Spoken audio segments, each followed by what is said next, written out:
إن الحمد لله الأكرم الذي خلق الإنسان وكرم وعلمه من البيان ما لم يعلم فسبحان الذي لا يحصى امتنانه باللسان ولا بالقلم نشهد أن لا إله إلا الله وحده لا شريك له ونشهد أن سيدنا وحبيبنا وطبيبنا وطبيب قلوبنا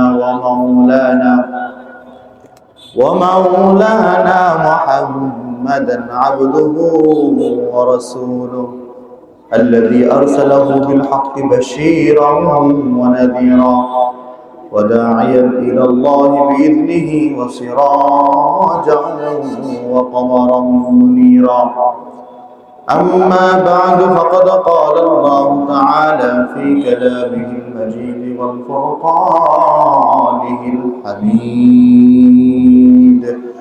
أعوذ بالله من الشيطان الرجيم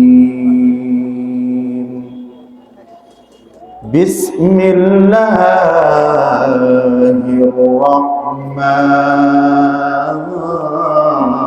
الرحيم ما كان محمد أبا أحد من رجالكم ولكن رسول الله وخاتم النبيين قال رسول الله صلى الله عليه وسلم لا يؤمن أحدكم حتى أكون أحب إليه من والده وولده والناس أجمعين أو كما قال عليه الصلاة والسلام الحمد لله আল্লাহ রাব্বুল আলামিনের লক্ষ কোটি শুকরিয়া যে মহান রব্বুল আলামিন আমাদেরকে মাগরিবের নামাজ জামাতের সাথে আদায়ের পর পবিত্র মজলিসে আসার বসার বলার শোনার তৌফিক দান করলেন। এই জন্য রব্বুল আলামিনের শুকরিয়া আদায় করি, সকলে জবান খুলে বলি আলহামদুলিল্লাহ। রাসূল করিম সাল্লাল্লাহু আলাইহি সাল্লামের প্রতি মহব্বতের সাথে অন্তরে অন্তঃস্থল থেকে দরুদ পড়ি, সকলে বলি সাল্লাল্লাহু আলাইহি ওয়াসাল্লাম। সময় অল্প, এই অল্প সময়ের মধ্যে একটা কথা মনে পড়ে গেল। শহীদ আল্লামা দেলাওয়ার হোসেন সাইদি রাহিমাহুল্লাহ একটা কথা বলতেন যে বক্তব্যের জন্য সময় দেওয়া হয়েছে 20 মিনিট, নাহমাদুহু ওয়া নুসাল্লি আলা কয়ে যদি 20 মিনিট শেষ হয়ে যায় তাহলে বক্তব্য দিবে কি?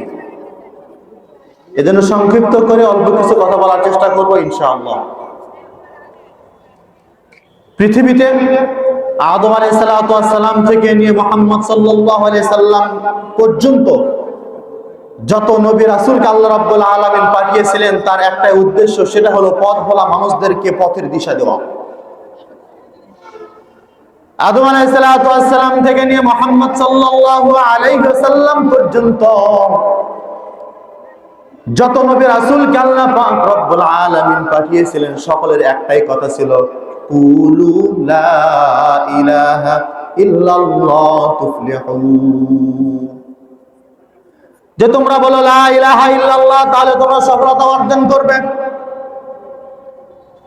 আল্লাহ রাব্বুল আলামিন নবীদেরকে পাঠিয়েছিলেন আমাদের হিদায়াতের জন্য, আর আমাদের সর্বশেষ নবী হলেন মুহাম্মদ সাল্লাল্লাহু আলাইহি ওয়াসাল্লাম।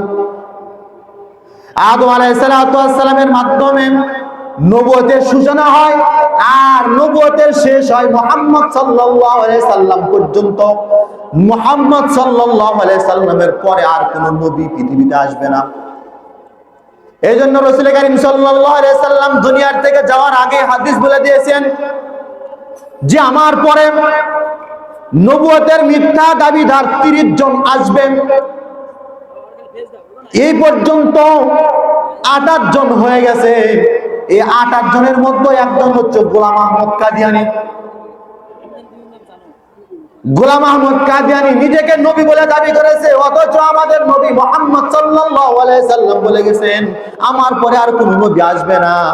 সুতরাং গোলাম আহমদ কাদিয়ানী যদি নিজেকে যে নবী বলে দাবি করেছে, তার উম্মত আছে।